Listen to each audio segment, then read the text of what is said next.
தயவு அருட்பெருஞ்சோதி தனிப்பெரும் கருணை மீண்டும் ஒரு முறை நினைந்து இருத்தலின் இரகசியம், இருத்தலின் உண்மை, இருத்தலின் இயற்கை, இருத்தலின் அற்புதம். அக உண்மை அறியாது இருளில் இருத்தல் பாதுகாப்பற்றது. அகவுண்மை அறியாது இருளில் இருத்தல் பாதுகாப்பற்றது. அது மனிதனின் இருண்ட பக்கம். ஏனோதானோ என்று இருக்காதே, கவனக்குறைவாக இருக்காதே. அது இருண்ட இருத்தல். விசாரம் செய்வோம்.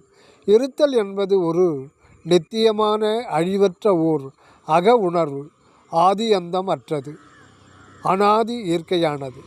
அகண்டமான ஏகமான இயற்கை உண்மையாகிய அன்பு சத்துவமே என்றும் உள்ளதுவாய் ஒரு நிலையான இருப்பாக வான் பெருவெளி முற்றும் நிறைந்து இருக்க, இயற்கை இன்ப வாழ்வனுபவத்தின் பொருட்டு தானே அன்பு என்கின்ற இருப்பு நிலையிலிருந்து உண்மை விளக்கம் என்கின்ற அருள் என்கின்ற உணர்வு நிலைக்கு வந்துள்ளது.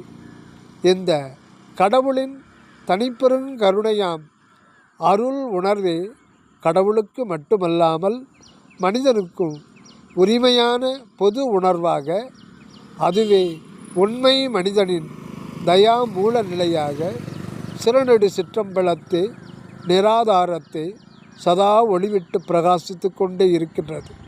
இந்த அருட்பிரகாசமே இதயஸ்தானத்தில் ஜீவனில் பிரதிபலிக்கின்றது.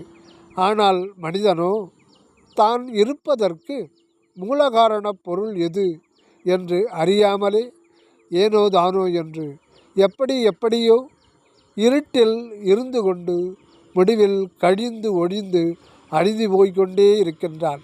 என்னால் எப்படி இருக்க முடிகிறது என்று மனிதன் தன்னைத்தானே கேட்பதும் இல்லை.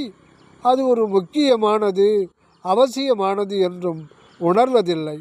காரணம், இதயஸ்தானத்தில் இருந்து கொண்டு சதா காலமும் நினைப்பு மறப்பு என்ற உலக விஷயங்களில் என்ன அலைகளாகவே இருப்பதால் அறிவு நிலையை பற்றி அறிய முடிகின்றது இல்லை.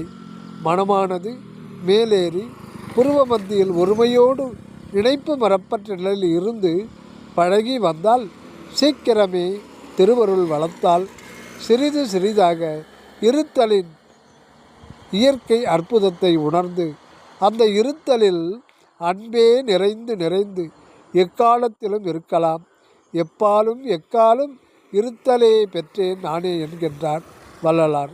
கருத்து